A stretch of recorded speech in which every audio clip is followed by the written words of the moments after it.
Hello everyone, welcome to my channel. बच्चों, आज से हम बहुत ही इंपॉर्टेंट चैप्टर स्टार्ट कर रहे हैं। आपके एंटायर सिलेबस में सबसे ज्यादा इंपॉर्टेंट ये चैप्टर है, that is chapter number 3, demand analysis. बच्चों, 16 मार्क्स के क्वेश्चंस आते हैं आपके बोर्ड एग्जाम्स में, चैप्टर 3A और 3B मिला के। So it is a very very important chapter. अगर ये चैप्टर हम अच्छी से कर लेंगे तो हमारे 16 मार्क्स गारंटीड है एग्जाम में। So please ensure that this chapter हम बहुत ही अच्छी से कंसंट्रेशन से सुनेंगे and I am 100% sure that अगर आपने सारे लेक्चर्स देख लिए ये चैप्टर के और बहुत ध्यान से देखे तो आपके 16 मार्क्स पक्के हैं एग्जाम में। So without any further delay, let's begin with today's chapter, that is demand analysis. बच्चों, आखिर डिमांड किसे कहते हैं? हम बहुत बार ये वर्ड सुनते हैं दैट किसी चीज की डिमांड बढ़ गई, किसी चीज की डिमांड कम हो गई। सो एक्चुअली इकोनॉमिक्स में डिमांड का क्या मतलब होता है? What do you think? Pause for a second and ask yourself कि डिमांड का आखिर मतलब क्या हो सकता है। डिमांड मतलब क्या? हमारे लिए हम क्या बोलते हैं दैट मुझे कोई चीज खरीदने का मन कर रहा है, right? I want to buy a particular product. तो शायद वहां से डिमांड की शुरुआत होती है। Whenever we go out for shopping, we feel like buying something. Okay? For example, आप शॉपिंग के लिए गए हैं कहीं पे आपके पेरेंट्स के साथ एंड आपने कहीं पे एक बहुत ही अच्छी, फॉर एग्जाम्पल कुछ शर्ट देख लिया आपने, अच्छा कोई भी आपके लिए आपने ड्रेस देख लिया जो आपको बहुत अच्छा लगा। So when you see that particular dress, आपके मन में क्या हुआ? उस ड्रेस को खरीदने की इच्छा हुई, राइट? तो पहले इच्छा जनरेट हुई कि बाबा ये ड्रेस मुझे अच्छी लग रही है, so I feel like I should buy it. उसके बाद आप क्या करोगे? अगर इच्छा हो गई तो आप तुरंत खरीदते हो क्या? नहीं। सबसे पहले आप क्या चेक करोगे? एक बार आपको लगा कि ये ड्रेस मुझे अच्छी लग रही है, इच्छा तो हो रही है खरीदने की, लेकिन सबसे पहले आप देखोगे वेदर वो ड्रेस की जो कीमत है that is within the budget that you have allocated to yourself, कि बाबा कपड़े मैं इतने के खरीदूंगा या खरीदूंगी। तो अगर वो बजट में है देन और क्या करोगे आप? उसके बाद फिर भी आप सोचोगे दैट बाबा क्या this is worth that much. For example, अगर वो जो ड्रेस है वो 1000 रुपीज की है, okay, you have 1000 rupees with you. उसके बाद फिर से you will stop and ask yourself whether I should be giving 1000 rupees for this particular dress, right? Again, at the end, you are going to check whether you want to buy that dress or not. तो हर एक buying decision जो आपका होता है ये 3 phases से गुजरता है। सबसे पहला क्या है? आपके पास इच्छा होनी चाहिए खरीदने की।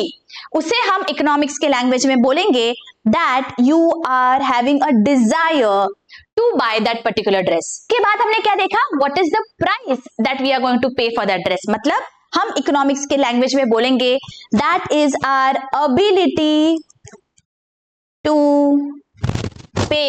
ability to pay मतलब अगर 1000 रुपीज दे सकते हैं अभी, then we can buy that dress। अगर वो हमें बोले नहीं, this dress is of 2000 rupees, okay, लेकिन अभी हमने सोचा है कि वो 1000 रुपीज तक का ही ड्रेस लेंगे, तो क्या we have the ability to buy that particular dress? No. Economics में हम बोलेंगे कि बाबा वो ड्रेस खरीदने की एबिलिटी अभी हमारे पास नहीं है। सो एबिलिटी टू पे इज वेरी वेरी इंपॉर्टेंट। चाहे कितनी भी अच्छी लग जाए ड्रेस, अगर वो हमारे बजट में नहीं रहेगी तो क्या हम उसे खरीद पाएंगे? नहीं। सो that is a very very important thing. And next comes whether we want to buy that dress at that particular price। मतलब हम सोचेंगे that even if we liked it, हम 1000 रुपीज इस ड्रेस के लिए देने को तैयार है या नहीं। सो हमारी जो तैयारी है in economic terms we say our willingness to pay, right? बहुत सारी चीजें होंगी जो 1000 रुपीज तक के आ रही होंगी और आपको शायद थोड़ी ठीक ठाक भी लग जाए, लेकिन क्या you are going to buy everything that you like? No, you are going to check whether you really want to buy it or not। So willingness is also very very important for any buying decision। तो यहाँ पे हमने क्या देखा बच्चों? रोजमर्रा के जब हम खरीदी कर रहे हैं, वेरी सिंपल परचेजेस ऑल्सो, हम क्या करते हैं? हमारी पहले इच्छा होनी चाहिए, उसके बाद हमारे पास उतने पैसे होने चाहिए and then we should be willing to buy it. So जब 3 चीजें साथ में काम करती है दैट टाइम हमारा कोई भी बाइंग डिसीजन होता है, we will buy only when these things, three things go hand in hand. So हम ये बोल सकते हैं that when a desire to buy something is backed by the ability and willingness to pay, that is known as demand. हमने जब उस चीज को खरीदा तो हमने क्या किया, डिमांड जनरेट की, राइट? तो डिमांड कब जनरेट होती है, जब ये तीनों चीजें होंगी. जैसे कि हमने देखा, इवन इफ आपको वो चाहे कितनी भी अच्छी लग जाए ड्रेस, अगर वो आपके बजट के बाहर है तो आप नहीं खरीद पाओगे, मतलब आपकी एबिलिटी टू पे नहीं है. उसके बाद शायद ऐसे हो सकता है that even if you have the money, you don't feel like buying this particular thing right now. मुझे ठीक भी लगा है और मेरे पास पैसे भी है, लेकिन मुझे नहीं खरीदना है, तो विलिंगनेस इज नॉट देयर. तो फिर again you will not buy it. ये बहुत बार हम घर में देखते हैं. देखो, आपने पेरेंट्स के साथ देखा होगा, आप चाहे आपके मम्मी पापा को बोलो दैट आपका फोन है ना पुराना हो गया है, आप इसे चेंज कर लो, तो बहुत बार पेरेंट्स हमें क्या बोलते हैं, नहीं ठीक तो चल रहा है. मतलब they have the ability to pay but the willingness is not there. उन्हें लगता है कि वो ठीक है, अभी मुझे खरीदने की जरूरत नहीं है. So even if you say that बाबा ये नया फोन आया है मार्केट में, आप खरीद लो, they might like it, there is an ability to pay but they do not want it right now. The willingness to pay is not there. तो ये हम हमारे रोजमर्रा की जिंदगी में देखते हैं बच्चों, इसे ही हम डिमांड बोलते हैं. So did you all understand demand क्या है? अब वापस एक बार रिपीट करिए मेरे साथ. Demand is what? Desire backed by willingness and ability to pay. तीनों चीजें होनी चाहिए, उसी को हम डिमांड कहेंगे. कोई भी एक चीज अगर मिसिंग है तो that will not be considered as demand. Okay, getting it? तो फटाफट से बच्चों हम क्या करते हैं, हमारी टेक्स्ट बुक खोलेंगे, पेन पेंसिल हाइलाइटर साथ में लेके बैठेंगे. मैं आपको बताऊंगी कहां कहां आपको हाईलाइट करना है important points. And let us go to page number 17.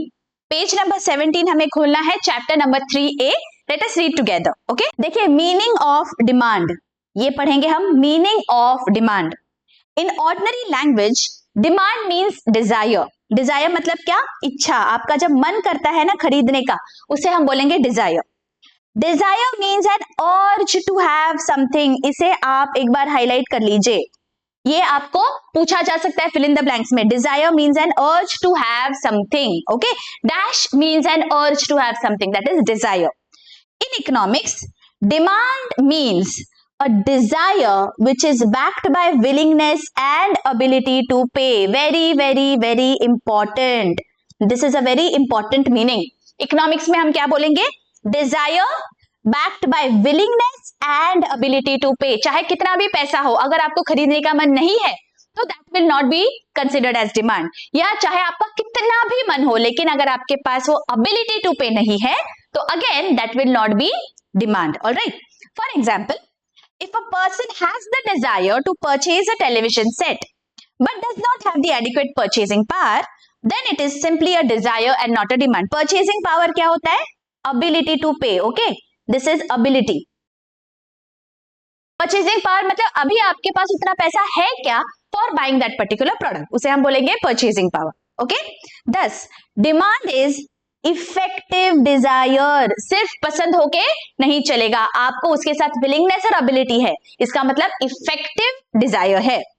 All desires are not demand. Again you have to remember this. ये भी आपको पूछा जा सकता है अग्री और डिसअग्री में. All desires are not demand. Do you agree और disagree? Of course you agree. अगर हमारा जो डिजायर है it is not backed by willingness या it is not backed by ability to pay, it will not translate into demand. Getting it? तो देखिए यहाँ पे ये भी बहुत इंपॉर्टेंट है, ये जो बॉक्स है ये बहुत इंपॉर्टेंट है.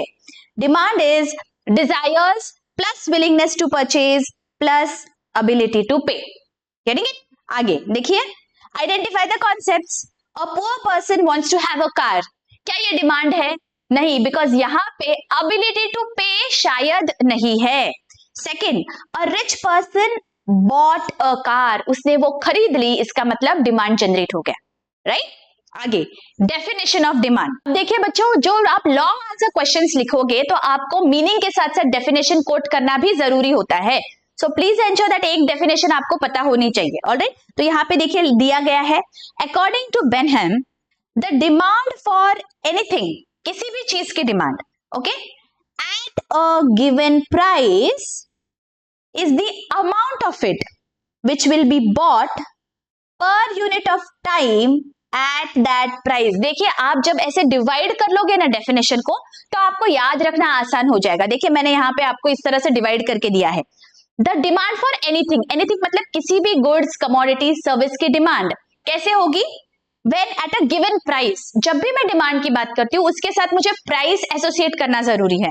जैसे मैंने आपको एग्जांपल में समझाया दैट कोई भी ड्रेस है तो मैं ये नहीं बोलूंगी कि ड्रेस की डिमांड कितनी है, ड्रेस 1000 का है या 2000 का है, तो प्राइस उसके साथ जब मैं एसोसिएट करूंगी तब मैं बता पाऊंगी डिमांड है या नहीं। So demand eight a given price is the amount of it, मतलब कितना quantity which will be bought per unit of time. अब ये हमें ध्यान रखना बहुत जरूरी है दैट डिमांड हमेशा टाइम के साथ हम बोलते हैं दैट इस पर्टिकुलर टाइम में, इस पर्टिकुलर प्राइस में इतनी डिमांड है। Okay, otherwise it is not relatable, information useful ही नहीं है अगर मैं उस जगह पे टाइम नहीं बताऊंगी। मैं सिर्फ ये बोल दूंगी इस पर्टिकुलर चीज की इतनी डिमांड है, लेकिन कितने दिनों में इतनी डिमांड है, कितने महीनों में, कितने सालों में, ये बहुत इंपॉर्टेंट है पता करना। So that is why time associate करना बहुत जरूरी है। Okay, per unit of time at that price, उस प्राइस पे उस पर्टिकुलर टाइम पीरियड में वो क्वांटिटी कितनी डिमांड होगी उस पर्टिकुलर कमोडिटी की। तो यहाँ पे हमने कौन सी चार चीजें देखी। सबसे पहली, कोई भी कमोडिटी होनी चाहिए। दूसरा, at a given price, okay, कुछ प्राइस एसोसिएटेड होना चाहिए। तीसरा, बहुत important, it has to be at that time, वो टाइम पीरियड में। एंड लास्ट, कितना अमाउंट, मतलब कितना क्वांटिटी हमने खरीदा। So that time we will say that demand generate हो गई। ये डेफिनेशन है। Okay, we will read it again. The demand for anything at a given price is the amount of it which will be bought per unit of time at that price. Getting it? आप इस तरह से divide करो, देखो कितना आसान हो जाता है समझना। आप रट्टा मारोगे तो भूल जाओगे। You have to understand, then you will be able to write. जब भी आप डेफिनेशन कोट कर रहे हो एग्जाम में, you have to ensure that आप इस तरह से लिखो, according to Benham, and then you have to write these inverted commas. Okay, या as per so and so, किसी भी इकोनॉमिस्ट का नाम लिख रहे हो, उसने जो बोला है वो लिख रहे हो, तो आपको कॉमास में लिखना है। ठीक है, आगे, thus following are the features of demand. Demand is a relative concept, okay, and second, demand is essentially expressed with reference to time and price. हमने देखा कि कितने प्राइस पे, कितने टाइम पीरियड में ये डिमांड जनरेट होती है। बहुत अच्छी से समझ गया डिमांड का मीनिंग और डिमांड का डेफिनेशन। चलो आगे बढ़ते हैं। Demand schedule, what does this mean? Demand schedule is a tabular representation of the functional relationship between price and quantity demanded for a particular commodity. किसी भी commodity का कितने प्राइस पे कितना क्वांटिटी डिमांड हो रहा है, इसे जब हम टैबुलर फॉर्मेट में लिखते हैं उसे हम बोलेंगे डिमांड शेड्यूल। अब इसका क्या मतलब होता है? फॉर एग्जाम्पल, आप गए हैं फॉर एग्जाम्पल मैंगोज खरीदने। ओके, लेट अस अज्यूम आपको मैंगोज बहुत पसंद है, आपको आपके पेरेंट्स ने दिए हैं 500 रुपीज और बोले हैं दैट ठीक है जाके मैंगोज खरीद के आ जा। फॉर एग्जाम्पल, जब आप जाते हैं ठेले पे खरीदने के लिए तो आपको वो बोलता है दैट एक मैंगो की कीमत है ₹50। देखिए, एक मैंगो ऐसी कीमत नहीं बोलते हैं कोई भी, it is always in dozens और kilograms, but for ease of understanding and calculation मैं आपको यहाँ पे ये बता रही हूँ। सो फॉर एग्जाम्पल, यहाँ पे 50 रुपए का एक मैंगो आ रहा है, तो आप क्या करोगे? आप देखोगे कि आपके पास अभी पैसे कितने हैं। आपके पास 500 रुपीज है, so you are what you are going to do, simply you are going to divide that 500 rupees में मैं कितने मैंगोज खरीद सकता हूँ। तो आपको पता चला that okay I can get 10 mangoes, तो यहाँ पे मैं 10 लिख लेती हूँ। ठीक है, फिर आप जब कुछ दिनों बाद वापस गए वो ठेले पे, तो मैंगोज की कीमत कम हो गई थी। फॉर एग्जाम्पल, अभी मैंगोज की कीमत उन्होंने बोला दैट 40 रुपीज का एक मैंगो है। तो again you will check how much money you have 500 rupees now. So now again you will calculate that 40 rupees का एक मैंगो है, प्राइस तो कम हो गई है, तो मैं अभी 500 रुपीज में ज्यादा मैंगोज खरीद सकती हूँ। So again you will calculate कि मैं कितने खरीद सकती हूँ। कितना हो सकता है? यहाँ पे देखो, यहाँ पे आप 12 मैंगोज खरीद सकते हैं, राइट, बिकॉज 500 रुपए में आप अभी 12 मैंगोज खरीद पाएंगे। अगेन आप कुछ दिनों के बाद वापस गए और उन्होंने बोला दैट मैंगोज की कीमत अभी 30 रुपीज फॉर 1 मैंगो हो गई है, तो क्या आप वापस सिर्फ 12 मैंगोज ही खरीदोगे? नहीं ना, because now again what has happened, your purchasing power has gone up. Right now you have that much money that you can buy mangoes worth 500 rupees. तो अगर सोचोगे that मैं कितने खरीद सकती हूँ मैंगोज, यहाँ पे आप शायद 16 मैंगोज खरीद लेंगे, बिकॉज इतना पैसा भी आपके पास है. You have 500 rupees, then you can buy more mangoes. अगर आप अगले बार जाते हो, आप वो बोलेंगे दैट मैंगो अभी हो गया 20 रुपीज फॉर 1 पीस. सो अब तो आप बहुत खुश हो जाओगे, क्योंकि आप अभी ज्यादा मैंगोज खरीद सकते हो इन ओनली 500 रुपीज. तो अब आप कितने मैंगोज खरीदोगे? तो अब आप 25 मैंगोज खरीद सकते हो, राइट? सो यहाँ पे आपने क्या किया, जैसे जैसे प्राइस कम होती गई, आपकी जो क्वांटिटी डिमांडेड है, जो आपने क्वांटिटी खरीदी मैंगोज की, वो क्या हो गई? सी, लुक एट दिस. जब 50 रुपए था तब आपने सिर्फ 10 मैंगोज खरीदे, लेकिन जैसे जैसे प्राइस कम हो गई, यहाँ पे क्या हुआ, इस कॉलम में quantity demanded has gone up. मतलब यहाँ पे हम क्या बोल सकते हैं, दैट किसी भी कमोडिटी की अगर प्राइस कम होती है तो उसकी जो क्वांटिटी डिमांडेड है वो बढ़ती जाती है. ये हम हमारे रोजमर्रा की जिंदगी में देखते हैं बच्चों, बस इसे हमें इकोनॉमिक्स के लैंग्वेज में लिखना है. सो जब हम इसका इस तरह से रिप्रेजेंटेशन करते हैं टैब्यूलर, इसे हम बोलेंगे this is a demand schedule. Demand schedule में हमने क्या किया, प्राइस और क्वांटिटी डिमांडेड, बस इसे हमने एक कॉलम के फॉर्मेट में, एक टैब्यूलर फॉर्मेट में रिप्रेजेंट कर दिया, right? So let us read this again. Demand schedule is a tabular representation of the functional relationship between price and quantity demanded. कितने प्राइस पे कितनी क्वांटिटी डिमांड हुई, ये हमने बस जॉट डाउन किया, इसी को हम बोलेंगे demand schedule. Okay, a demand schedule may be either individual demand schedule और मार्केट डिमांड शेड्यूल. इंडिविजुअल मतलब एक पर्सन ने जब किया है डिमांड तो उसे हम इंडिविजुअल बोलेंगे, और मार्केट मतलब उस मार्केट में, उस एरिया में जितने भी लोग हैं सबका डिमांड एग्रीगेट करेंगे, टोटल करेंगे, तो उसे हम बोलेंगे एग्रीगेट डिमांड या market demand. Okay, so let us read individual demand schedule. Individual demand is the quantity of a commodity demanded by a consumer at a given price during a given period of time. See, again, always remember, जब भी demand की बात हो रही है आपको time और price दोनों भी मेंशन करना जरूरी है. ओके, आपने सिर्फ एट अ गिवन प्राइस बोला तो इट इज इनकम्प्लीट. इतने टाइम में उतना डिमांड जनरेट हो रहा है, ये भी बहुत जरूरी है. So again let us highlight this. Individual demand is the quantity of a commodity demanded by a consumer. एक कंज्यूमर ने जब डिमांड किया है eight a given price and eight a given period of time. तो हमेशा demand की जब बात आती है तो 4 चीजें हमें लिखनी है. डेफिनेशन में भी हमने देखा था कितनी क्वांटिटी डिमांड हुई, कौन से कमोडिटी की, कितने प्राइस पे और कितने पीरियड में. ये 4 चीजें आपको मेंशन करना ही पड़ेगा. Alright, see again, individual demand schedule is a tabular representation showing different quantities of commodities that an individual consumer is prepared to buy at various prices over a given period of time. हमने यहाँ पे ऊपर देखा है अलग अलग prices पे, तो सेम यहाँ पे देखिए आपके सामने रखा है demand schedule. Price of a commodity and quantity demanded. देखिए यहाँ पे प्राइस 10 थी तो क्वांटिटी डिमांडेड 1.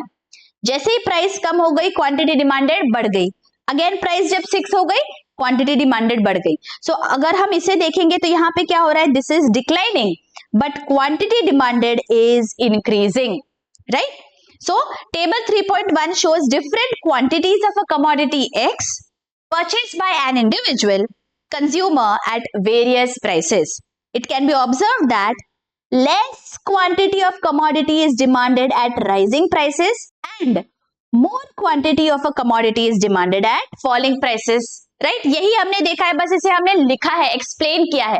क्या बोला है हमने, दैट अगर प्राइसेस राइज हो रहे हैं तो क्वांटिटी डिमांडेड क्या हो रहा है, क्वांटिटी डिमांडेड लेस हो रहा है, और अगर प्राइस फॉल हो रहे हैं क्वांटिटी डिमांडेड मोर हो रहा है. Right, so this is what you are going to write down. Right, very very simple, सिर्फ आपको ठीक से एक्सप्लेन करना है. जब भी प्राइसेस कम हो रहे हैं क्वांटिटी डिमांडेड मोर हो रहा है, बढ़ रहा है.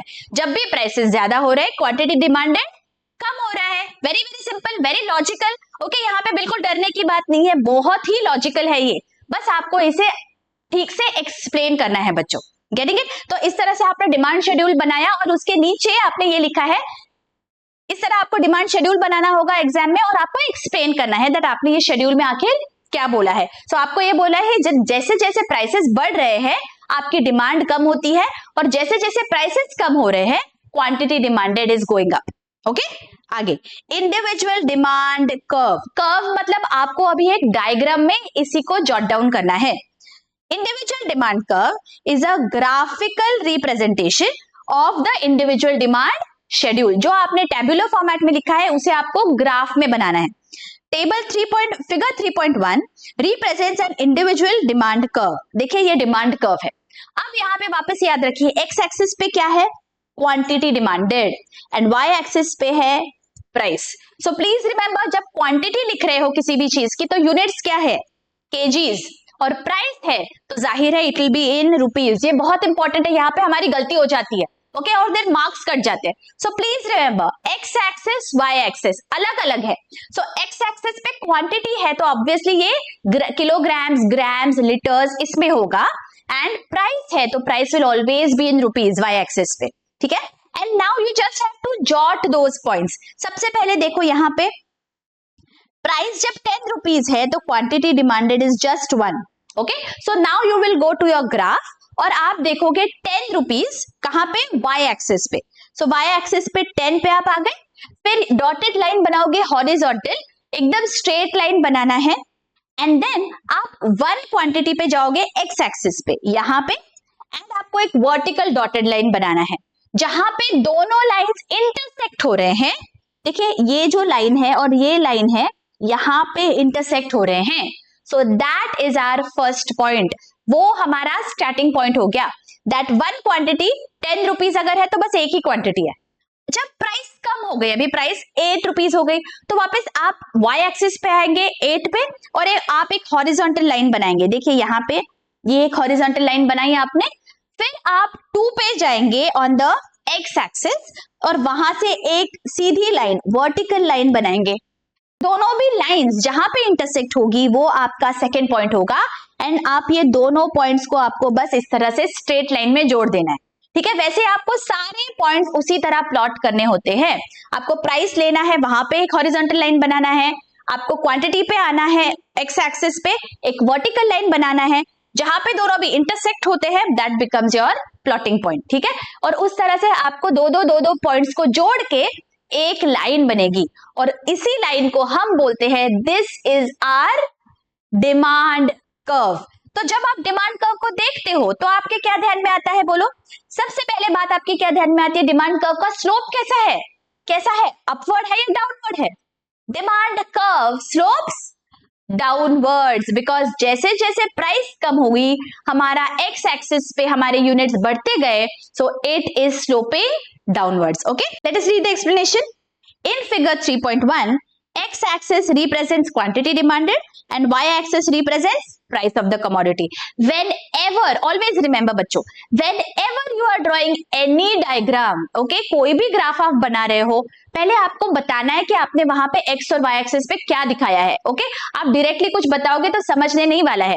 You have to state कि x axis मेरा ये बता रहा है, y axis ये बता रहा है, and then you have to start with the explanation. Alright, देखिए, the demand curve slopes downward from left to right, indicating an inverse relationship between price and quantity demanded. Extremely important sentence, आपको ये highlight कर लेना है। I am repeating, demand curve slopes downwards from left to right and price और quantity demanded में क्या है relationship? Inverse relationship. Inverse इसका क्या मतलब होता है हमारी सिंपल लैंग्वेज में, उल्टा। इनवर्स मतलब उल्टा। जब भी प्राइस बढ़ रही है, प्राइस इंक्रीज हो रही है, देखो यहां पे मैं लिख देती हूं उल्टा का क्या मतलब है, प्राइस एंड क्वांटिटी। प्राइस जब इंक्रीज हो गई तो क्वांटिटी क्या हुई, डिक्रीज हो गई, मतलब उल्टा हो गया ना। और जब भी प्राइस डिक्रीज हो गई तो क्वांटिटी डिमांडेड इंक्रीज हो गई, इसका मतलब इसे बोलते हैं हम उल्टा, देखो ऑपोजिट हो गया। इसे हम हमारे इकोनॉमिक्स के लैंग्वेज में बोलते हैं इनवर्स रिलेशनशिप। जब एक चीज बढ़ती है और दूसरी घट रही है तो ये हो गया उल्टा, inverse relationship. Getting it? Is this understood? ये बहुत इंपॉर्टेंट। आपके एक्सप्लेनेशन में बच्चों आपको ये सेंटेंस लिखना जरूरी है कि डिमांड कर्व का स्लोप डाउनवर्ड्स है from left to right, and जो रिलेशनशिप है between price and quantity demanded, that is inverse relationship. Getting it? Okay, आगे मार्केट डिमांड शेड्यूल। अब मार्केट क्या होता है? Market demand is total demand for a commodity from all the consumers again at a given price during a given period of time। तो यहाँ पे individual और market demand में क्या फर्क हुआ है? देखो, total demand and from all the consumers. Individual में हमने क्या देखा था? एक कंज्यूमर का डिमांड, यहाँ पे सारे कंज्यूमर्स का total demand, again at a particular price and in a particular period of time, that will always remain constant. ठीक है, राइट? आगे बढ़ते हैं। Market demand schedule is a tabular representation showing different quantities of a commodity which all the consumers are prepared to buy at various prices over a given period of time। बहुत सारे consumers अलग अलग price पे अलग अलग quantity खरीदेंगे, तो जब हम वो टोटल क्वांटिटी को ऐड करते हैं, so we get the total demand for that particular commodity at that price during a given period of time। Okay? It is obtained by a horizontal summation of the demand of all consumers at various prices। Summation मतलब add करना, total करना। It also indicates an inverse relationship between price and quantity demanded। चाहे एक person की demand हो या चाहे पूरे ग्रुप की डिमांड हो, ऑलवेज प्राइस और क्वांटिटी डिमांडेड में इनवर्स रिलेशनशिप ही रहेगा। ओके, कैसे? Let us look at the table. Market demand schedule, तो जैसे नॉर्मल इंडिविजुअल डिमांड में क्या किया था बच्चों? हमने quantity demanded of one consumer देखा था। यहाँ पे एक पर्टिकुलर प्राइस पे एक पर्टिकुलर टाइम पीरियड पे अलग अलग कंज्यूमर्स को देखा है। जैसे आप मैंगोज खरीदने गए, सेम टाइम पे आपका फ्रेंड भी कोई मैंगोज खरीदने गया, उसका नेबर भी मैंगोज खरीदने गया, तो जब आप सबके डिमांड को, सबकी क्वांटिटी डिमांडेड को ऐड करोगे same price same time period में, तो आप बोल सकते हो दैट मार्केट का डिमांड ये है। Getting it? तो यहाँ पे देखो, कंज्यूमर ए, बी और सी अलग अलग कंज्यूमर्स है, प्राइस सेम है 10 रुपीज। जब 10 रुपीज प्राइस थी तब कंज्यूमर ए ने 5 यूनिट्स खरीदे, कंज्यूमर बी ने 10 खरीदे और कंज्यूमर सी ने 15 खरीदे। राइट? ऑब्वियसली हम ये देखते हैं ना, कोई भी प्राइस पे क्या हर एक इंसान सेम चीज खरीदेगा? नहीं ना, हर एक की परचेसिंग पावर अलग रहेगी, ability to pay, willingness to pay अलग रहेगा। सो अगेन जो क्वांटिटी वो डिमांड करेगा that is going to be different at different prices. लेकिन जब आप एक कंज्यूमर की क्वांटिटी डिमांड को देखोगे, जैसे अगर मैं ए कंज्यूमर है उसका क्वांटिटी डिमांडेड देखूंगी, तो जैसे जैसे प्राइस कम हो रही है इसका क्वांटिटी डिमांडेड इंक्रीज होगा 5, 10, 15, 25। बी के लिए मैं देखूंगी तो पहले वो 10 खरीद रहा था, लेकिन जैसे ही प्राइस कम हो गई उसने जो क्वांटिटी डिमांड की वो बढ़ गई। सी के लिए भी पहले 15 थी, लेकिन 15 से 20, 20 से 25 है ना। इंडिविजुअली अगर हम देखेंगे तो हर एक ने जो वो पहले खरीद रहा था एट अ गिवन प्राइस, और जब भी प्राइस कम हो गई इंडिविजुअली उनकी डिमांड बढ़ते चली गई। ओके, तो इसीलिए जब हम टोटल करेंगे तो ऑब्वियसली टोटल भी बढ़ते जाएगी, total of that particular group at a particular price and in a particular period of time. Getting it? तो इसे हम बोलेंगे this is a market demand schedule, और इसे जब हम ग्राफिकली रिप्रेजेंट करेंगे वो हो जाएगा मार्केट डिमांड कर्व। देखते हैं explanation. Table 3.2 shows different quantities of commodity X purchased by different consumers at various prices. It can be observed that less quantity of a commodity is demanded at rising prices and more quantity is demanded at falling prices. Same है, जैसे हमने individual curve में देखा यहाँ पे भी same हो रहा है, ओनली थिंग इज यहाँ पे नंबर ऑफ कंज्यूमर्स ज्यादा है। Okay, thus there is an inverse relationship between price and quantity demanded. Same, this is a very important sentence. Okay, आगे market demand curve. Graphically, market demand curve is horizontal summation of individual demand curves. It is based on market demand schedule. तो graphically हम कैसे represent करेंगे? Let us see. ये जो है ना consumer A, B और सी, इनका डिमांड है, हमें इसे टोटल करना है। सो दिस 5 + 10 + 15 कितना हो जाता है? 30. So total demand at 10 rupees for that market is 30. Okay, then 8 rupees पे चलते हैं. देखो 10 plus 15 plus 20 ये कितना हो जाता है 45. इस तरह से आपको टोटल करना है तो आपको टोटल डिमांड मिलेगा. अब जब आप प्लॉट कर रहे हो एक्स और वाई एक्सिस पे, एक्स एक्सिस पे हमेशा quantity demanded KGs, Y axis पे हमेशा प्राइस एंड रुपीज. ओके, अब फर्स्ट पॉइंट आपका क्या होगा, आपकी जब कीमत थी 10 रुपए तो वाई एक्सिस पे जाना है 10 रुपीज से आपको हॉरिजॉन्टली एक डॉटेड लाइन बनानी है. उसके बाद एक्स एक्सिस पे इट इज 30 केजीज. सो 30 से आपको एक वर्टिकल लाइन बनानी है और जब दोनों इंटरसेक्ट हो जाएंगे that is going to be your first point. See यहाँ पे 30 है एंड दिस इज 10. ओके, ये आपका फर्स्ट पॉइंट हो गया. सेकेंड देखो, जब प्राइस कम हो गई 8 हो गई तो 8 पे आपने इस तरह से डॉटेड लाइन बनाई. आपका क्वांटिटी डिमांडेड हो गया 45 तो एक्स एक्सिस पे 45 पे चलेंगे और यहां से आपको एक डॉटेड लाइन बनानी है. ऑलराइट, एंड हियर जब वो इंटरसेक्ट होंगे, ये आपका सेकंड पॉइंट है, आपको ये दोनों पॉइंट्स को जोड़ देना है. ऐसे करते करते आपका एक मार्केट डिमांड शेड्यूल बन जाएगा. अगेन आप जब इसे ऑब्जर्व करोगे तो मार्केट डिमांड शेड्यूल का भी स्लोप है downward from left to right. Okay, see let us see यहाँ पे क्या दिया है नेक्स्ट पेज पे. In figure 3.3 X axis represents market demand and Y axis represents price of the commodity.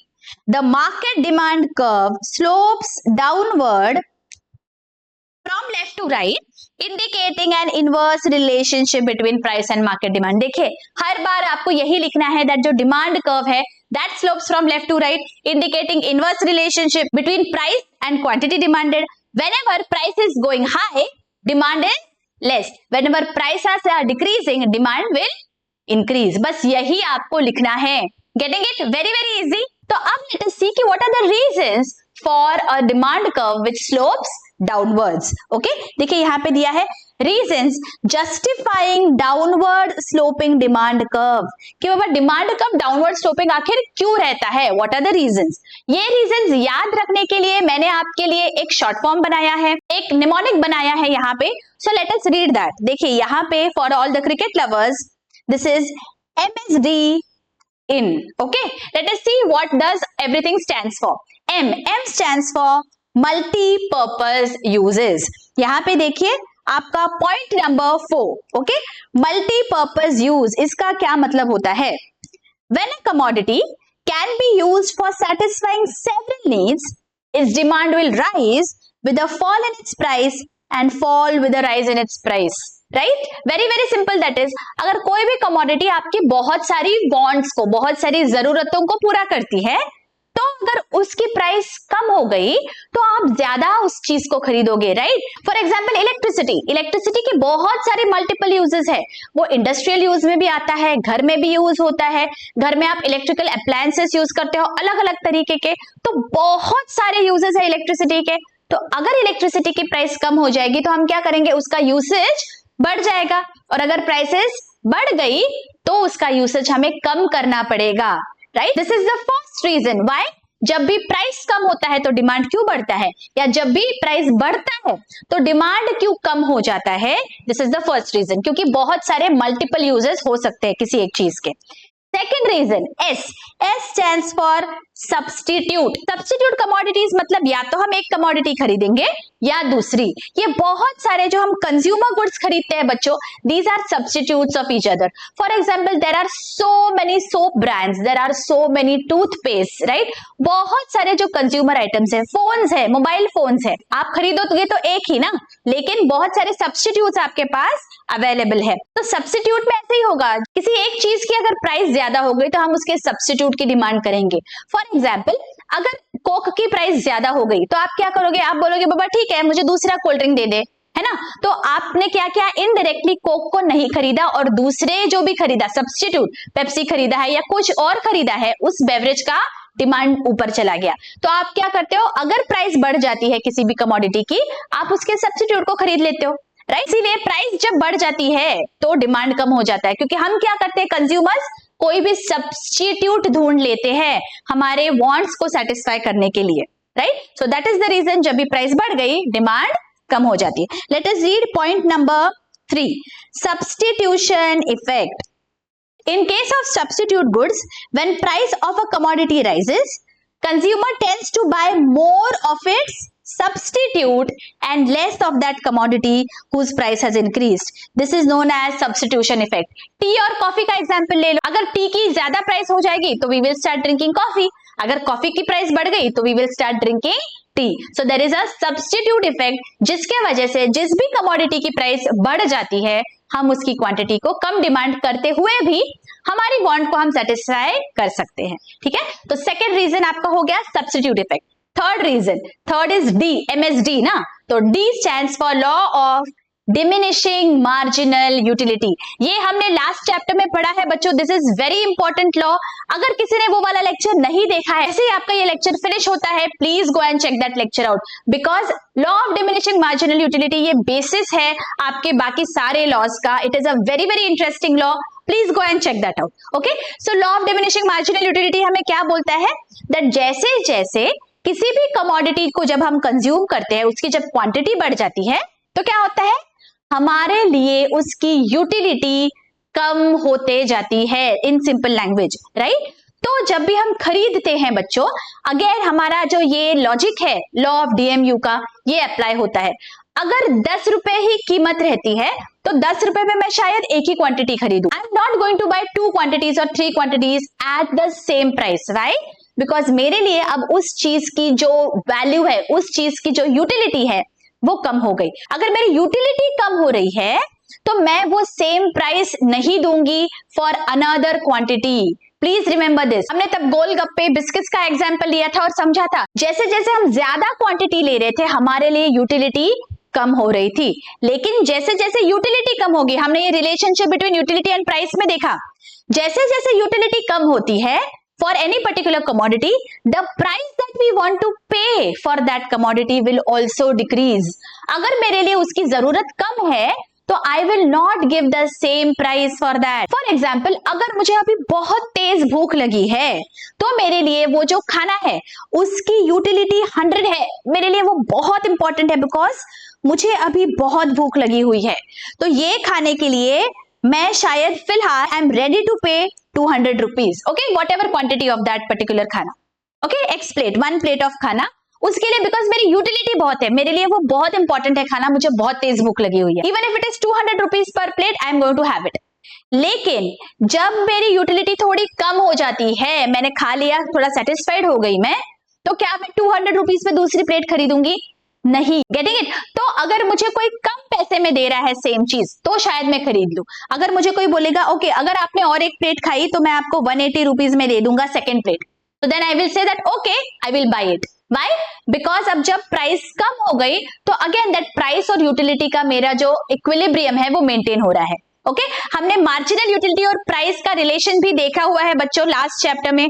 अगर किसी ने वो वाला लेक्चर नहीं देखा है, I have given the link in the I button above. Do go and check that out. Okay, so that is one of the reasons why your demand and price have inverse relationship. See यहाँ पे law of diminishing marginal utility. First point यहाँ पे दिया गया है. We have seen that marginal utility goes on diminishing with an increase in the stock of a commodity and vice versa. Therefore, a consumer tends to buy more when the price falls and vice versa. Right, because utility कम हो रही है हमारी, तो इसीलिए अगर price कम हो गई तो ही मैं क्वांटिटी को बढ़ाऊंगी. अगर प्राइस सेम है I am not going to buy more. Okay, because मेरे लिए उसकी यूटिलिटी, उसका यूज, उसकी वैल्यू मेरे लिए अभी कम हो रही है. Okay, this implies that demand curve is downward sloping. तो पहले 3 पॉइंट्स हमने क्या देखे, डिमांड कर्व क्यों डाउनवर्ड स्लोपिंग होता है? MSD, Mahendra Singh Dhoni, right. So M stands for multiple uses, S stands for substitutes and D stands for law of diminishing marginal utility. और fourth हमारा पॉइंट है IN. Okay, Mahendra Singh Dhoni in. I stands for income effect. अब ये क्या होता है, late us read. देखिए point number 2 है income effect. In the case of normal goods, when price falls, purchasing power of a consumer increases, which enables him to buy more of that commodity. This is known as income effect. हमने ऊपर mangoes वाले example में देखा था, purchasing power बढ़ गई ना. मेरे पास 500 रुपीज, मेरा बजट है 500 रुपीज, तो अगर मैंने पहले खरीदे थे सिर्फ 10 मैंगोज, लेकिन जब प्राइस कम हो गई तो मेरे पास परचेजिंग पावर बढ़ गई। सेम है, पैसा मेरे पास सेम है, लेकिन अब 10 मैंगोज खरीदने के लिए शायद मुझे सिर्फ 400 रुपीज लग रहे हैं। देखिए पहले वाला एग्जाम्पल यहाँ पे क्या हो गया, अगर मैं 10 मैंगोज ही खरीदती हूँ तो मुझे एट 40 रुपीज सिर्फ 400 रुपीज ही देने पड़ेंगे। तो मेरे पास 100 रुपीज का अभी भी एक्स्ट्रा पैसा है, 100 रुपीज है मेरे पास। तो मैं क्या बोलती हूँ इसे इकोनॉमिक्स के टर्म में, मेरी परचेजिंग पावर बढ़ गई। सेम पैसों में मैं अब ज्यादा खरीद सकती हूं, तो इसे मैं बोलती हूँ मेरी परचेजिंग पावर बढ़ गई है। सो यहाँ पे हमें बोला गया है demand curve slope downwards because income जो है, परचेजिंग पावर जो है वो बढ़ जाती है जब भी प्राइसेस फॉल होते हैं। Okay, and that is why हम ज्यादा कमोडिटीज खरीद सकते हैं। And last is IN, so N stands for new consumers, मतलब when the price of a commodity falls, a new consumer class appears who can now afford that commodity. Thus total demand for commodity increases with the fall in price. देखिए ऊपर वाले example में ले लीजिए, for example particular class of people might not be able to afford when the price of the mango was 50 rupees for one mango, लेकिन जब price 20 rupees for one mango हो गया तो और भी बहुत सारे लोगों ने खरीदना चालू कर दिया, बिकॉज जिसका बजट शायद 200-300 रुपीज था अब वो भी उस मैंगो को अफोर्ड कर सकता है। Getting it? तो जब भी प्राइस कम होती है एक नया क्लास ऑफ कंज्यूमर्स उसे बाय कर सकता है, शायद जिसका बजट थोड़ा कम है। So that is the reason demand बहुत बढ़ जाता है जब भी प्राइस कम होती है।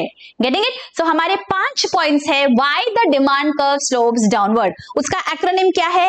MSD, Mahendra Singh Dhoni in MSD। M stands for multi-purpose, S stands for substitutes, and D stands for law of diminishing marginal utility, and in I stands for income effect, and N stands for new consumers. I hope यहां तक आपको बहुत ही अच्छी से समझ गया है बच्चों लेक्चर। अगर बहुत अच्छी से समझ रहे हैं don't forget to hit that like button और मुझे कमेंट करके जरूर बताइए। Your comments truly keep me motivated. And आपको लेक्चर्स अगर अच्छे लग रहे हैं तो आपके फ्रेंड्स और कलीग्स में भी शेयर करिए। Let all of them get the benefit of these lectures. मिलती हूँ आपको अगले लेक्चर में। Till then take care, bye bye.